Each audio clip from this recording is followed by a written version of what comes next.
So just while we have the map up there, you can see that the intended route for the voyage departs from the port of Bluff, which just adjacent to Invercargill, makes its way down through the Subantarctic islands before sailing across and down to Cape Adare at the northern entrance to the Ross Sea, and then sails along that spectacular coastline of the Ross Sea, which is defined by the Transantarctic Mountains, the most significant mountain range in the Antarctic, right down as far south as Ross Island at approximately 77 degrees south, before returning north once again, visiting Campbell Island and back to New Zealand. So the total duration of the expedition is 28 days as it makes its way right down through to Antarctica, spending approximately 9 days in Antarctica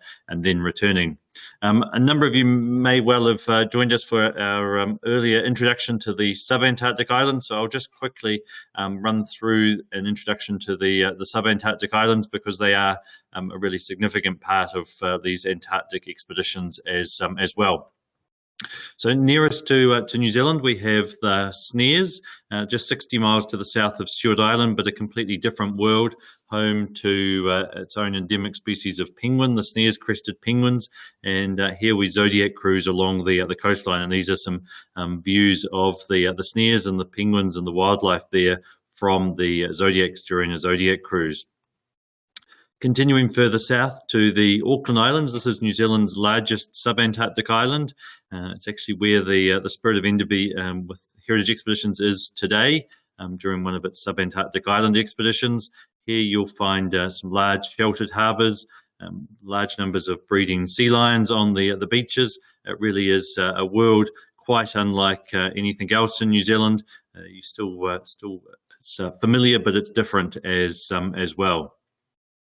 An amazing array of plants, the mega herbs, which call these islands home, that blanket the landscape. We're able to head ashore. You have options to spend up to a full day ashore on places like Enderby Island, where this photo here is taken. And just a really dramatic island, an incredibly wildlife-rich island as well. Everything from albatross, which you're right in the thick of the action with, through to yellow-eyed penguins. This is really the heartland of the yellow-eyed penguin.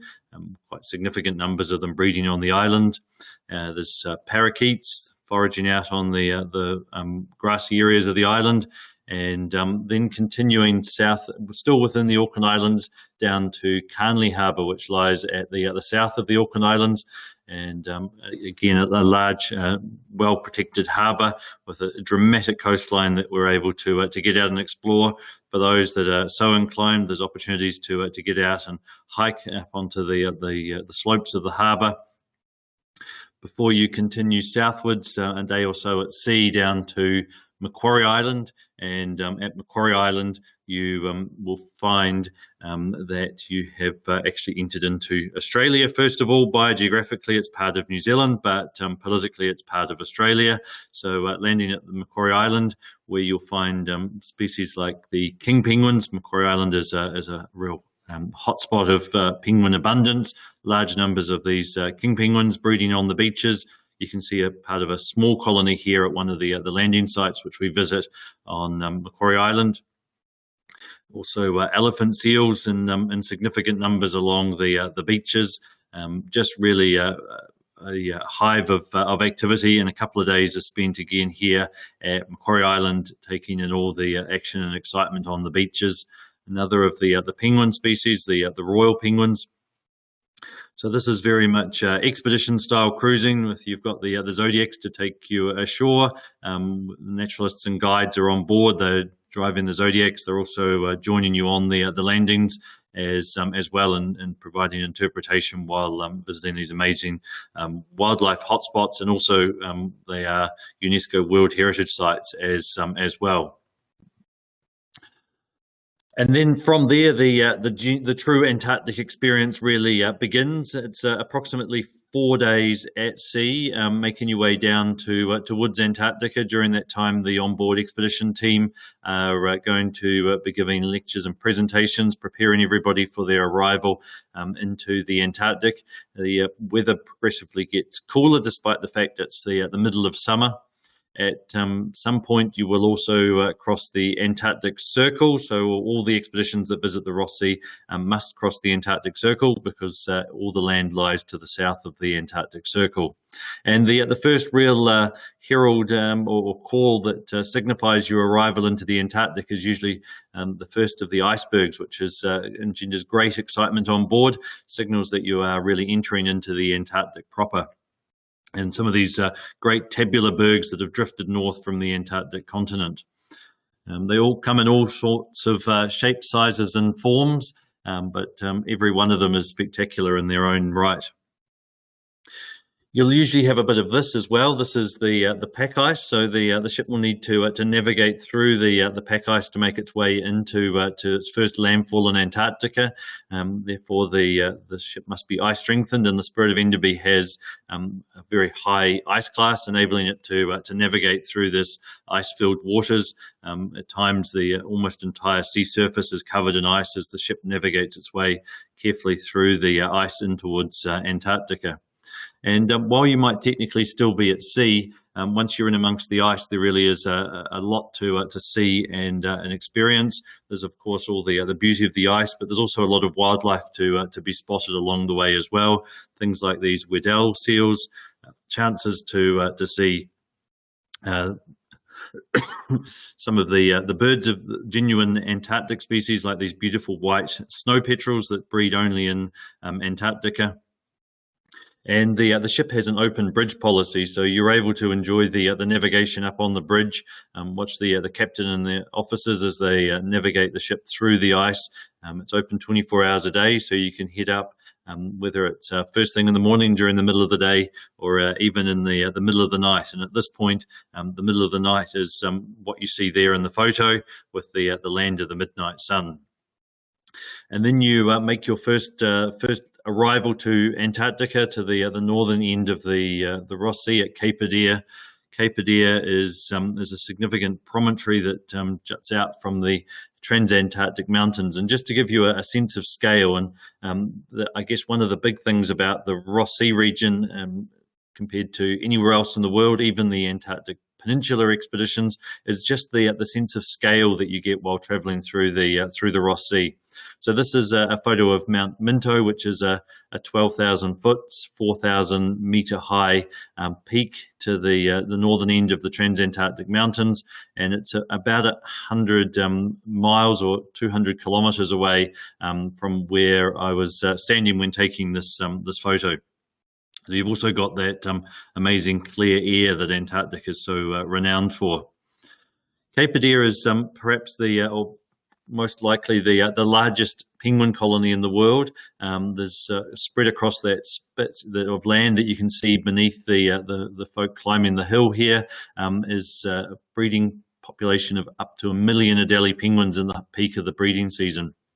They literally cover the entire landscape and even make their way up onto the hillsides above as well.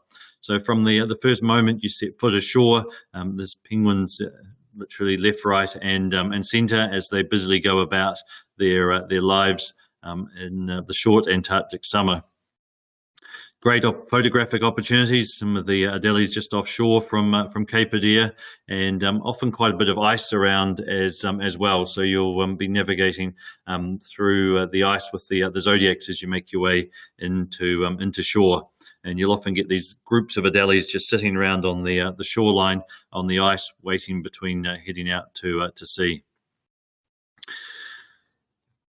From a historical perspective, at Cape Adare, you also have the first human structure to have ever been built on the Antarctic continent, and that's what you see right in front of you there in the photo. This is Bolshevik's hut, and typical Lockwood-style construction. It's robustly stood up to the extremes of the environment throughout the last 120 years that it's been standing in Antarctica. In the background there, you can see Scott's hut sitting on the in a far more degraded state. This is from Scott's northern expedition, and it's been subject to the rigours of the environment far more than Borchgrevink's hut has. So Borchgrevink's expedition spent a winter in Antarctica, and inside the hut you can find preserved many of their provisions and supplies from that winter they spent in Antarctica. Also, reminders of the men that spent their winter, which was the first winter spent by humans on the Antarctic continent. And this is a drawing done by one of the men above his bunk, lying there throughout the winter months, no doubt. As you continue to make your way south into the Ross Sea, surprisingly enough, you leave behind the weather of the Southern Ocean, and the Southern Ocean definitely has its reputation for a reason. But you find yourself in what is generally very settled weather within the Ross Sea. So this is not atypical weather in the slightest. Lovely, clear, calm conditions. You've moved beyond the bulk of the ice at the entrance of the Ross Sea to open water sailing. And that midnight sun. This was a photo taken at about 11 o'clock at night, sailing deep into the Ross Sea. Some more of those great tabular bergs that can range from hundreds of metres to tens of miles long. The largest berg that of these tabular bergs that I've seen in the Ross Sea was over 200 nautical miles, or 400 kilometres in length. But that's certainly at the extreme end of the spectrum. Although we regularly are seeing these tabular bergs that are in excess of 10 miles or 20 kilometres in length while navigating through the Ross Sea. Once you're in the land of the midnight sun, one thing you'll find is that there's very little difference between midnight and midday, and in true expedition style, the voyage really makes the most of the opportunity and the weather, the ice conditions. So if you arrive somewhere after dinner and the conditions are, as you see there, perfect and calm, the Zodiacs will be launched and you'll head ashore out to spend some time on land. And some of the best landings I've had in Antarctica down in the Ross Sea have actually been ones where you headed ashore after dinner and came back to the ship for an early breakfast after an amazing night ashore on the or night in inverted commas rather, ashore on the ice. Down in Terra Nova Bay, there's some quite extensive tracts of ice-free land, and there's opportunities to get out and walk a little further and explore for those that are so inclined over the ice-free landscape of Terra Nova Bay. Places like Inexpressible Island here, members of Scott's expedition spent a winter here living in a snow cave, and it really is one of the more inhospitable sites you can imagine spending a winter. It's also known as the second windiest place in the world, so when you get a calm, still evening like this, you make the most of the opportunity and soak up the environment and the atmosphere. As we continue to make our way further into the Ross Sea, there's more Adelie penguin colonies. This is at Franklin Island, and you can see these in the foreground here are Adelie penguin chicks, in this case in late January, so starting to molt out into their swim feathers before they'll head off to sea for the first time. And you really are in the thick of the action as you head ashore on any of these beaches, and while we stay a respectful distance away from the wildlife, just sitting quietly a while will see you often surrounded very quickly by the penguins as they just simply go about their day-to-day life without any reason to fear humans. The ice is an ever-present part of the story, both at sea and on land, and the large glaciers tumbling down to the sea, or in this case, some of the push ice along the shore. This is the sea ice that's been pushed up by winter storms and survived through into the summer months. It really is just a constant source of photographic inspiration and beauty as you head ashore on these landing sites. And then At the furthest extent, heading south right down to Ross Island. This is Mount Erebus, smoking away under the midnight sun. Another after dinner, late evening photograph as we navigated our way in towards McMurdo Sound. And Mount Erebus really dominates the landscape throughout the southern reaches of the Ross Sea, as it's again a significant peak at over 4,000 meters high. You've got the Ross Ice Shelf, that spectacular ice barrier that stretches for hundreds of miles across the southern end of the Ross Sea as well. It rises about 20 to 25 meters out of the sea, and is just a continuous line of ice as far as the eye can see.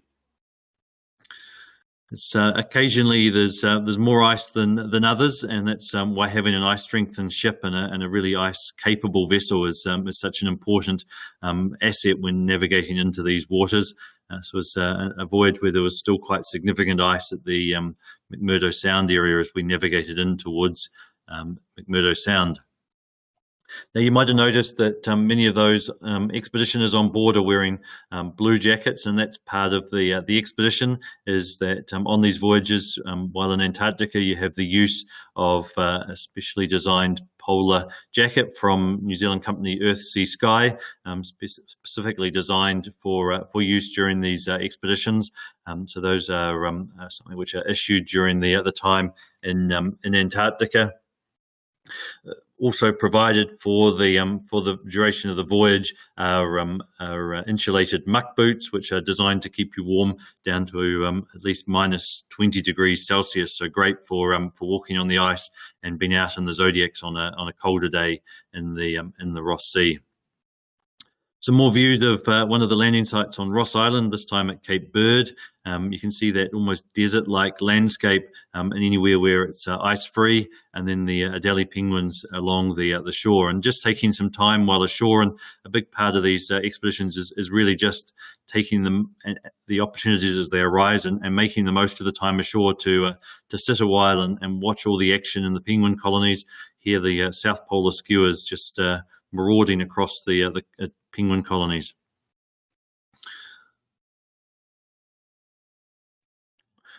And then in amongst the ice, landing on the ice itself to head in this case to Shackleton's hut at Cape Royds. Cape Royds is where Shackleton established his base during his 1908 Nimrod expedition. You can see beneath the slopes of Mount Erebus, and it was during Shackleton's 1908 expedition that the first ascent of Mount Erebus was undertaken. Today, Shackleton's hut has been preserved and restored by the Antarctic Heritage Trust, and it really provides a window into a world as it was when Shackleton walked out the door just over 110 years ago now. The hut is immaculately preserved by the dry, cold conditions of Antarctica. So inside you'll find the provisions on the shelf. You can see to the right of the coal range there, hams hanging on the wall. Those are real hams that were taken to Antarctica by Shackleton in 1907-08 and been preserved by the climate ever since.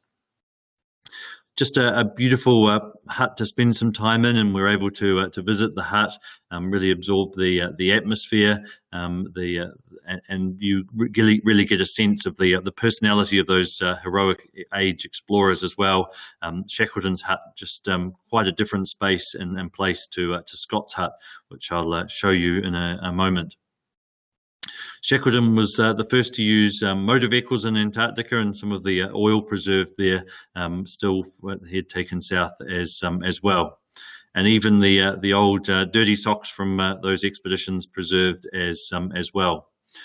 Just a few miles further to the south, you have Scott's hut at Cape Evans. Again, perfectly preserved by the climate, but a very different style of hut. This hut very much segregated when it was in use between the officers and the men, but all the provisions and supplies of the expedition still in great condition in amongst the hut. And it's they had to think of absolutely everything, because this was the when these expeditions headed south, this was the equivalent of putting a man on the moon. They were disappearing off the face of the Earth for often several years at a time, to be entirely self-sufficient throughout the duration of their time in Antarctica, and even when they were able to be picked up again was in doubt. It's not just heroic Antarctic exploration that you'll see and experience in this part of the world. There's also some excellent wildlife.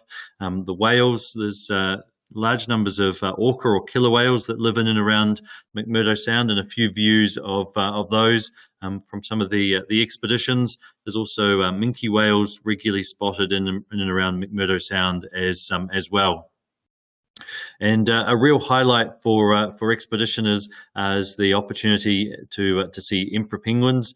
Generally speaking, the voyage that sails south in February has the better chances of seeing large numbers of emperor penguins, such as you can see here. These are emperors which have completed their summer molt, and they're waiting for the restart of their winter breeding season. During the January expeditions, you'll still regularly see emperor penguins, but generally at that time it's individual birds that are out on the pack ice molting. On this particular day, we spotted the birds out on the ice, as you can see there, gathered up. We landed a respectful distance away from them, at which point they promptly marched across to us to check out the new and curious arrivals on the ice, and then quickly realised that we were not overly exciting, and sat back to let the world continue, and hopefully the sea refreeze soon for them to be able to restart their breeding season. You can see in the background there the white along the hull of the ship. That's the frozen sea spray as the ship's been navigating through the cold waters of the Antarctic in February. So in terms of the climate that you can expect to encounter in January, the expeditions would normally find the temperature around -5 degrees Celsius to about +1 or 2, whereas in February it's a little colder. Winter's starting to arrive. It's definitely autumn in the Antarctic by late February. Air temperatures around -10 or -15, the colder end of things, and -5 on a warm day, which is why it's important to have that cold weather gear, that Antarctic jacket, which we issue everybody with as well. And then the expedition makes its way north again, and as it heads north, a visit to New Zealand's southernmost subantarctic island at Campbell Island. And Campbell Island is really an island of the albatross. Large numbers of albatross breeding in and around Campbell Island, including the Campbell albatross, and also some spectacular megaherbs as well, including these pleurophyllum daisies, which are in full flower during January and February. And a chance to get out and walk on the island, spend a day or two ashore, absorbing all that Campbell Island has to offer. And of course the southern royal albatross as well, which breed on the slopes of Campbell Island. So just a little about the Spirit of Enderby. The Spirit of Enderby and her sister ship, the Academic Shikalski, have been visiting the Ross Sea region of Antarctica for over 25 years now. They were originally built in Finland for the Russian government as polar research vessels, so they have an incredibly high level of ice strengthening throughout the ship. They're designed to navigate in ice-filled waters for extended periods of time and entirely self-sufficiently. So they have been a perfect platform to convert to an expedition travel vessel, as they have all the capabilities required to venture to the most remote corners of the globe, keep everybody safe and comfortable, and return back again at the conclusion of the expedition as well. There's a maximum of 50 expedition guests on board any voyage. There's a Russian crew of 22. The officers and crew on board have extensive experience in ice navigation, which is an important part of these expeditions as well. And as the ship was originally a research vessel, this great outside deck space where those aboard are able to get out and enjoy the navigation. In this case, sailing through Fiordland, but you can imagine out on the decks as you're sailing through the ice, or just watching the scenery go by as you sail deep into the Ross Sea. And where you live and travel on board is where the scientists would have originally been traveling when the ship was a research vessel. Really comfortable bar lounge area on board. This has a large library, so there's plenty to read up on in advance of the visits to the Antarctic as well. It's the space that would often be in the evenings a place for a casual catch-up, a recap and briefing on the day that's been and the plans for the day ahead as well. Two dining rooms on board, Kiwi chefs. So if you were hoping for fine Russian cuisine, it'll only be by special arrangement. So all New Zealand products and produce on board, and two Kiwi chefs to keep everybody exceptionally well fed throughout the voyage. And then a range of cabin styles, starting with the suites, which are the larger of the cabins on board, through some of the Superior Plus cabins. These Superior Plus cabins have two lower berths and a private bathroom as well. And there's also the option on the main deck to have a cabin such as this, which has two lower berths, a wash basin and a desk in the cabin, but the toilet and shower is shared between several cabins along the corridor, which these range of cabin styles also means a range of price points throughout the ship as well. So the voyages, as I mentioned, are scheduled to sail this summer. So an opportunity for New Zealanders to get out and venture beyond, or to the furthest reaches, I should say, of our health bubble. The ship's currently sailing in the Subantarctic islands at the moment, and these are New Zealanders only expeditions, of course, with the borders currently closed. So a great opportunity for New Zealanders to get out, see and experience the wilds or the wilder corners of New Zealand and our Subantarctic islands, and also the Ross dependency, which is New Zealand's claim in the Antarctic, and that amazing Antarctic experiences as well. So two expeditions this summer: the 13th of January expedition, which has quite limited availability on it at present, but still one or two spaces, and the 11th of February voyage, which has a little better availability at the present time, with limited availability across a range of cabin categories. For this summer, with the New Zealanders only expeditions, we have guaranteed New Zealand dollar pricing for these expeditions, with the Ross Sea voyages starting at 25,000 New Zealand dollars per person, which is in addition to that, you have the landing fees, which is charged by the Department of Conservation for visiting the Subantarctic islands, ranging through to the Superior Plus cabins that are 40,000 New Zealand dollars per person. And included in this is all the excursions and activities, the lectures, the meals. The only thing that you can really look to spend anything extra on board during the course of the voyage is at the bar.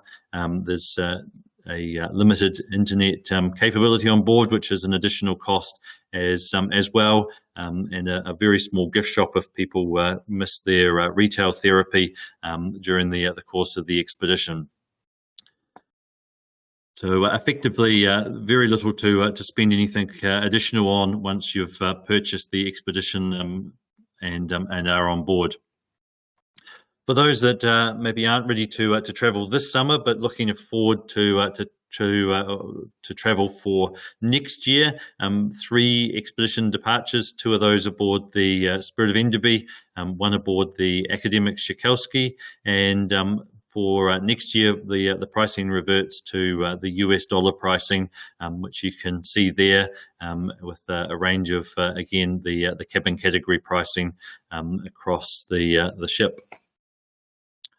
And already for next year, several of those, or two of those departures have quite limited availability. Obviously, for this year, a number of international travellers have been unable to make their way into New Zealand to join the ship. So they're looking to travel next year, but there are still opportunities for Kiwis to come aboard, and hopefully once the borders open a little more, we'll see a few of those international travellers coming back into New Zealand to join these expeditions as well. So that was just a little introduction, hopefully an insight into some of the amazing opportunities that are available to get out and explore a little further afield in these current unusual times. So discover the wilder side of New Zealand and the furthest reaches of our health bubble during these COVID times, and have a chat with the Wild Earth team. If you're got any questions, we're of course more than happy and available to answer all of those. If you do have any clients that might be interested, then by all means come through and just check on the availability and the options. Lucy's going to send out a follow-up email for you, which will include a flyer that has the details of and pricing for this summer's expeditions to the Ross Sea, where there is still the opportunity to get aboard, but also next summer's expeditions as well. There'll also be a link to a video. This was a video that was filmed by the Our Far South team. They were on board last summer and did a slow TV documentary. Don't worry, this is the highlights package. It's about 3 minutes, but all filmed during a single expedition to the Ross Sea. So a great window into what you can expect to see and experience during one of these expeditions to the Ross Sea, and plenty of other details there for you as well on these expeditions. Excellent. Well, thank you very much for joining me here this morning with Wild Earth Travel to have a look into the expeditions that Heritage Expeditions offer down to the Ross Sea. Like I say, if you've got any questions, we're more than happy to answer those.